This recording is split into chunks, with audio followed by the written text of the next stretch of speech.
biasanya orang itu akan diberkati melalui hidup kita.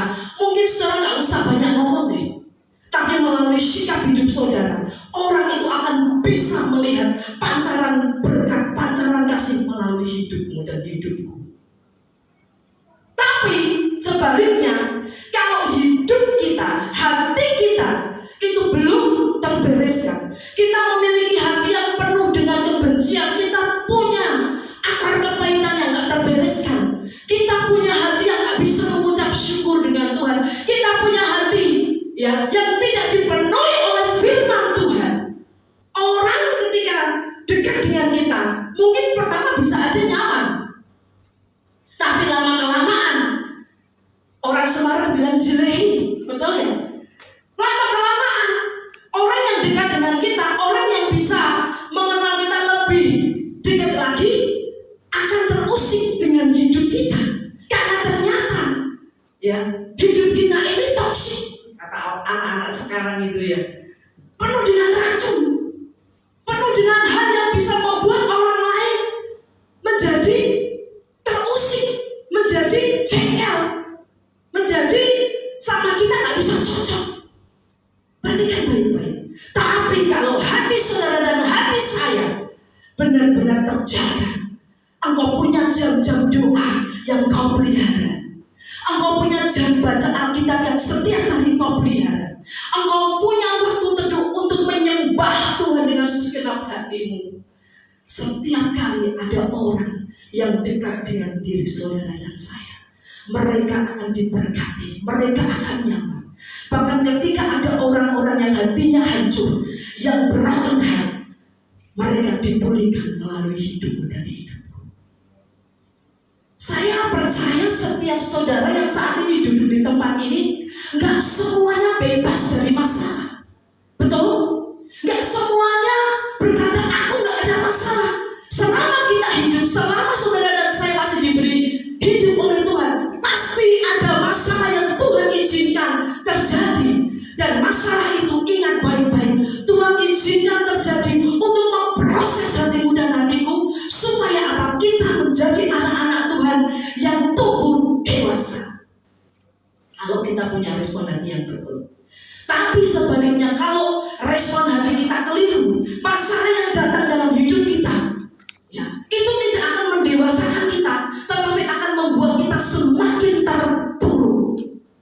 Padahal Tuhan itu akan selalu berurusan dengan hati kita, memurnikan hati kita.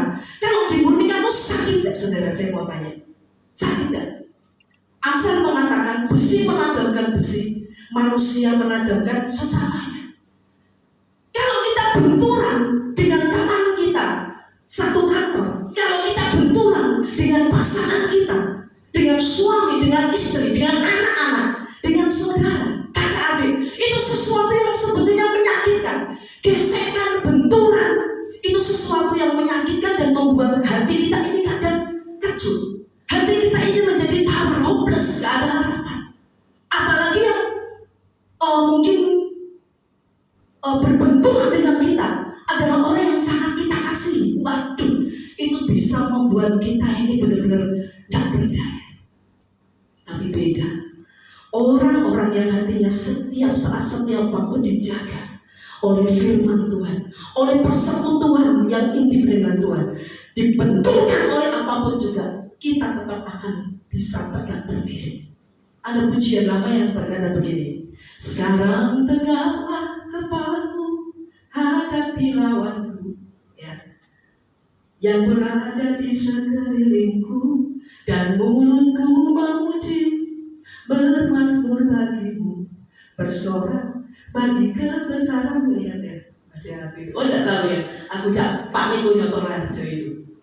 Jadi kalau kita memiliki hati yang setiap saat dijaga, diperhatikan, dipegang baik-baik, ya, kita berkata, Tuhan, aku mau hatiku hari ini hati yang menyembah Tuhan, hati yang menyenangkan hatinya Tuhan. Aku gak mau nyakiti orang lain.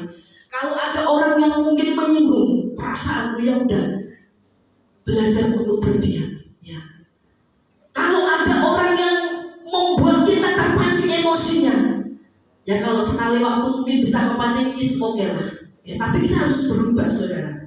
Karena ketika emosi kita terpancing oleh orang lain, pasti itu akan membawa sesuatu yang jelek, sesuatu yang tidak baik. Efeknya tuh gak baik, saudara.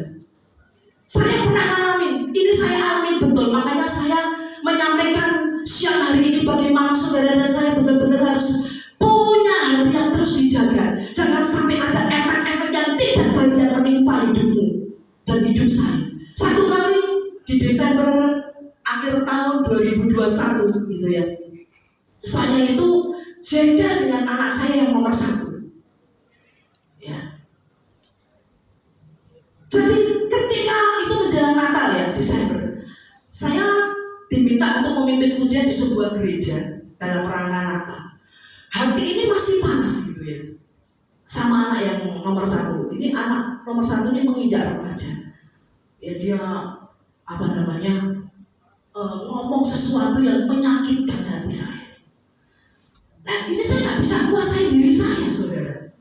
Saya masih marah, saya masih jengkel, tandem di dalam hati. Singkat kata, ketika saya waktu itu ya dari arah arteri daerah ini ya, Puri ya, Hotel Puri Garden waktu itu, saya akan meluncur ke arah Gajah Mada.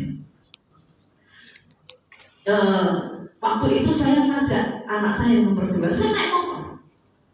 Jadi perhatikan baik-baik, hati yang belum beres itu tadi, ya emosi itu membuat salah. Saya ini harusnya masih berhenti di traffic light Puri itu menuju ke arah ya perumahan Puri waktu itu. Tapi seperti kayak orang itu nggak terkendali. Jadi lampu merah itu saya terak begitu saja ya, saya nyolong begitu. Dan dari arah depan saya itu ada motor lagi ya, seorang pria naik, kalau nggak salah kayak ini ya, JL Pro yang gede gitu ya. Itu saya tabrak, saudara.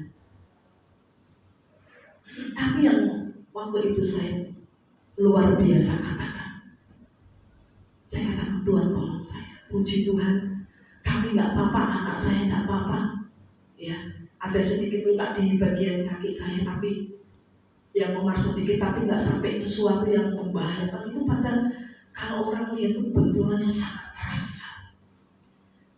Bagian bodi kanan motor saya Frigo itu pecah.